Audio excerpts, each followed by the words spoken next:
ahora voy a hasta mostrarlo un marzo poco, de hay una 2003, chance de que reactivación, en realidad pero porque salió un decreto principalmente donde se le algo de prohibía a los exportación, organismos de algo de Contralor agroindustria, aceptar por una ajustes mejor de cosecha posterior a agrícola, esa fecha. poquito, Sí, la un Federación lo que poquito dijo fue tiene más que Brasil.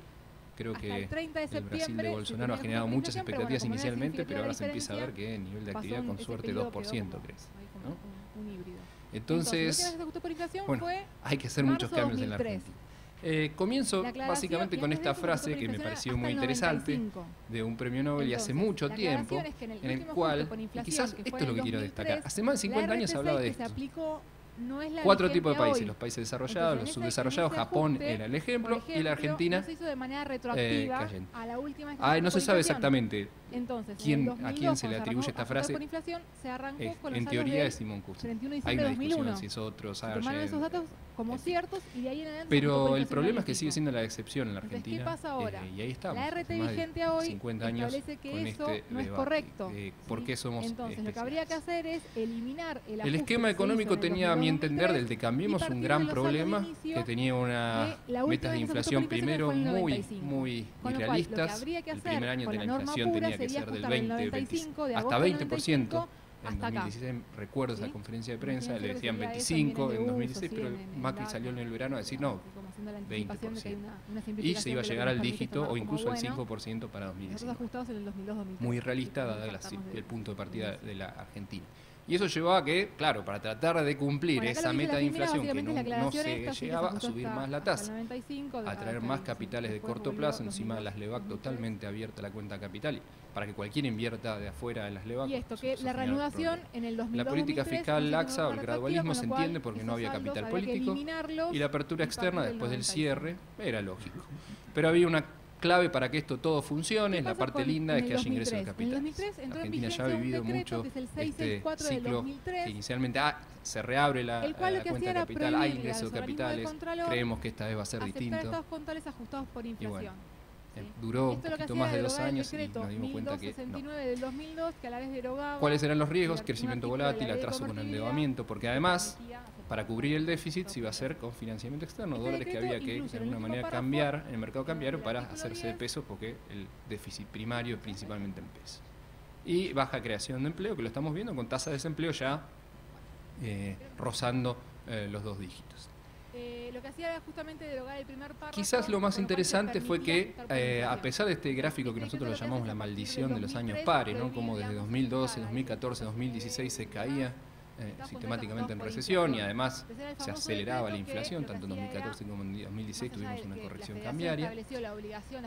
El gobierno de Mauricio Macri pensaba que esta vez iba a ser distinto y allá por fines de 2017 hablaba de ahora sí vamos a crecer 20 años consecutivos. Duró poco la ilusión, duró un poquito más de 4 meses.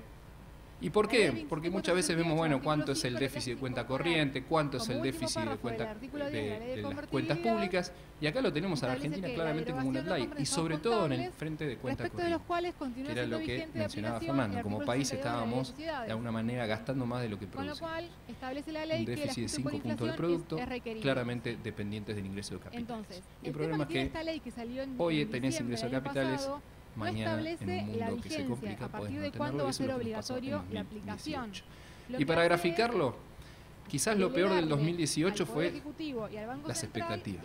Se preveía en el presupuesto 2018 un crecimiento de 3,5 puntos, inflación del 15. De hecho, a fin de 2017 estaba la discusión, bueno, no, la meta de inflación de 8,2 es muy alta, es muy ambiciosa, vamos a bajarla a 15, se armó mucho revuelo por eso.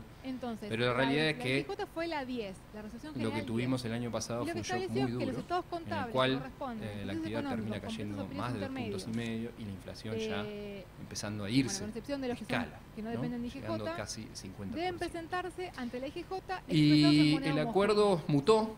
Primero fue un acuerdo stand-by más clásico con el gobierno de Argentina y después fue un acuerdo stay in alive Macri. Más de 50.000 millones de dólares se le van a desembolsar al gobierno de Mauricio Macri en 18 meses. Primero era contingente y después directamente es cumplir con las reglas, con lo acordado y yo te giro. Es más, ya en diciembre de este año solo se van a girar un poquito menos de alrededor de 1.000 millones de dólares. IGJ que dijo es a partir del 28 de diciembre, que fue el momento donde sacó su resolución. Y se aceptó obviamente un acuerdo duro, ya lo hemos visto, ajuste fiscal, a veces se habla del plan doble cero, cero déficit primario, cero crecimiento de la base monetaria y particularmente cero emisión.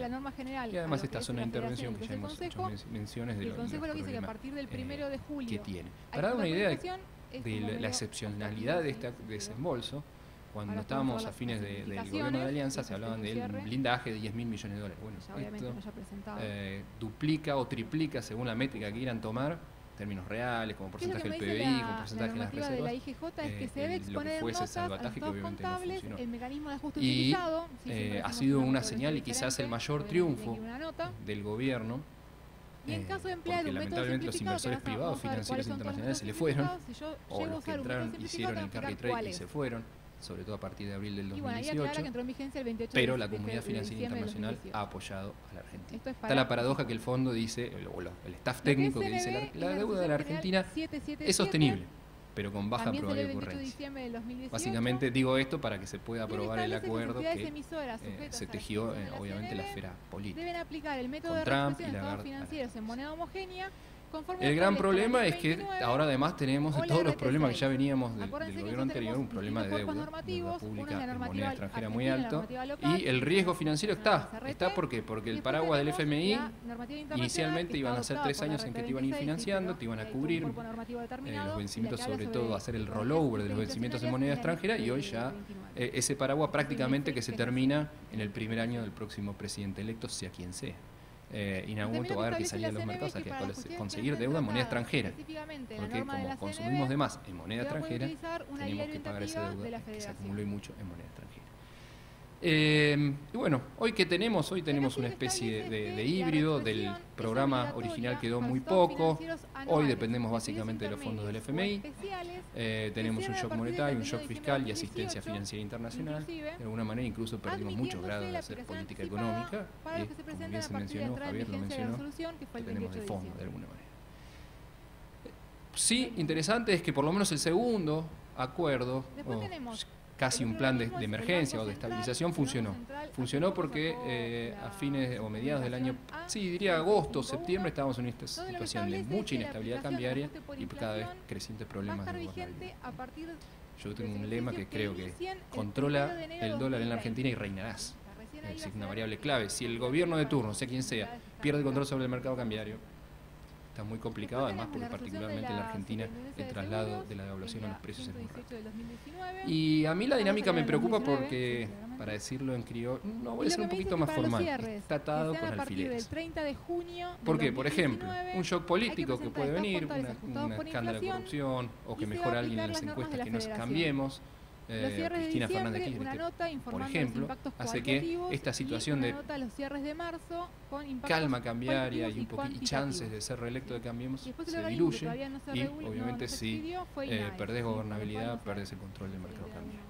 Y ni hablar de un shock financiero internacional, un shock externo negativo, que por suerte en lo que va del año hemos tenido, diría yo, viento de cola. ¿Por qué? Porque se preveía que la Reserva Federal iba a hacer una política monetaria contractiva este año, pero rápidamente la Fed dijo no, voy a esperar, wait and see, que nos viene bien. Inicialmente se preveía para este año 2 o 3 subas de la tasa de la Reserva Federal, con efecto retroactivo, y hoy ya estamos hablando de que quizás no suben todo el año la tasa. Pero si llegara a haber cualquier reversión o la tasa, la Fed nuevamente dice, bueno, ahora sí tengo que subir la tasa, podemos perder también nuevamente la calma cambiaria, y eso obviamente a quién afecta, al gobierno de turno, en este caso Cambiemos. Conclusión, ese escenario que dejamos de agosto, septiembre, muy nocivo del año pasado, puede volver lamentablemente por shock político o shock financiero internacional, cosas que de alguna manera el gobierno no controla, y eso preocupa. Bien, habrá recuperación. Acá se habló bastante del tema. Primero, yo quería mostrar las cifras en términos desestacionalizados, porque los promedios a veces engañan. Un equipo puede estar peleando, un equipo de fútbol puede estar peleando el promedio, pero viene una racha de ganar 3-4 partidos seguidos. Bueno, este no es el caso. En 2018 el PBI cayó a 2,6%, pero lamentablemente la tendencia, sobre todo la segunda mitad del año, fue en caída fuerte. Y de hecho, punta a punta, si uno toma cómo cerró el 2018 y cómo empezó, la caída fue de más de 7 la opción puntos. pura, como dice la normativa, sería ir... Ya se han mencionado. Tenemos el tema de un tipo de cambio que ya no está trazado. Tenemos algo más de crecimiento en Brasil, aunque cada vez más acotado, en torno al 2%, y una cosecha agrícola que simplemente, porque no sufrió una sequía, va a ser por lo menos normal. Incluso, si lo quiere, va a tener rinde sector. Estos son factores positivos.